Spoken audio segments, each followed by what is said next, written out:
Welcome back એ new blog. સ્વાગત છે તમારું મારા એક નવા બ્લોગમાં. અત્યારે આપણે બ્લોગ ચાલુ કરી દીધો છે અને જો આજ છે ને અત્યારે હીરને ધારાને ભૂખ લાગે એટલે આપણે એક રેસીપી બનાવવાની છે અને એ છે પૌવા બટેટા. તો હાલો આપણે જોઈએ, કેમ કે હીર છે ને બધી વસ્તુ લઈ આવી છે.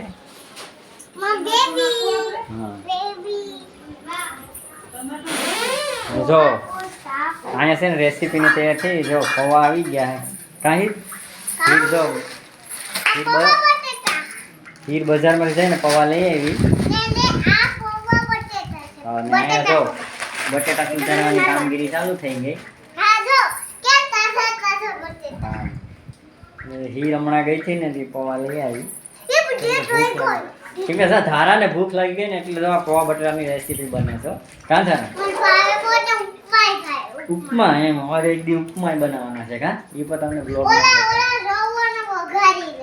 એમ એ રવાનો ઉપમા બને. ગાઈસ બટેટા અને ડુંગળી બંને સુધારાઈ ગયું છે, એનું કામ કમ્પ્લીટ થઈ ગયું છે. તો ધારાએ બતાવે ડુંગળી ને બટેટા છે ને કમ્પ્લીટ થઈ ગયા છે એમ છે ને. આમાં જો એક મરચું પણ આપણે નાખવાનું છે એટલે હા તીખું ઓછું બનાવવાનું છે. ડુંગળી નાખીને ઓછી ડુંગળી. ગાઈસ જો પૌવાનું પેકેટ તોડી અને પૌવા આપણે થોડાક લઈ લીધા છે. તો ગાઈસ પૌવા લઈ લીધા છે, બટેટા મરચાં ડુંગળી પણ બધી કમ્પ્લીટ કરી નાખ્યું છે. ગાઈસ આપણે થોડું તેલ લઈ લીધું છે, 3 પાવડા તેલ નાખી દીધું. તો ગાઈસ આપણે 3 પાવડા તેલ નાખી દીધું છે ટોપડીમાં. અહીંયા જો પૌવા ધોઈને કમ્પ્લીટ કરી લીધા છે. જો છે ને હીર મદદ કરે એની મમ્મીની પૌવા બનાવવામાં. હા હીર પૌવા ધોઈ નાખ્યા છે, હીરવે પૌવા ધોઈ નાખ્યા. પછી આપણે જો આ શું લઈ લીધું હીર લીમડો, હા પછી થોડી મસાલો રાઈ. લીમડો લઈ લીધો, મસાલો લઈ લીધો, પૌવા લઈ લીધા, તેલ લઈ લીધું. એટલી વસ્તુ કમ્પ્લીટ થઈ ગઈ.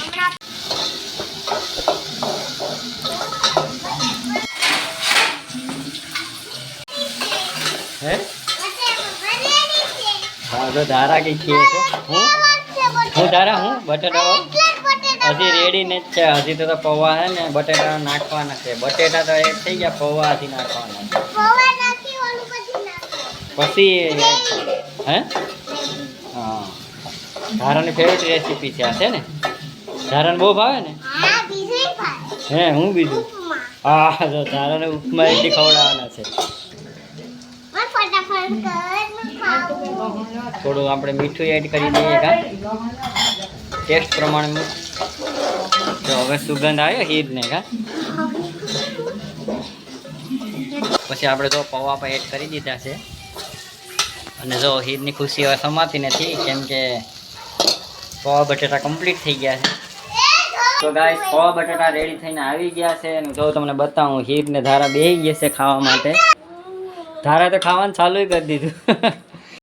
તો ડીશ આવી ગયું હે હા જો અમારા દાદીમાં હાટું નીચે લઈ જવાનું છે પૌવા. કાં હીર છે ને દેવા જાય. જો હીર દેવા જાય તમારા દાદીમાં. ધારાને હે ને વધારે ખાવાનું. જો જો જો આખી ડીશ ભરી લે ધારા. હજી નાસ્તો કરવાનું ચાલુ કરી દીધું. જો પૌવા બટેટાની ડીશ લઈ લીધી છે તો હાલો આપણે નાસ્તો કરી લઈએ.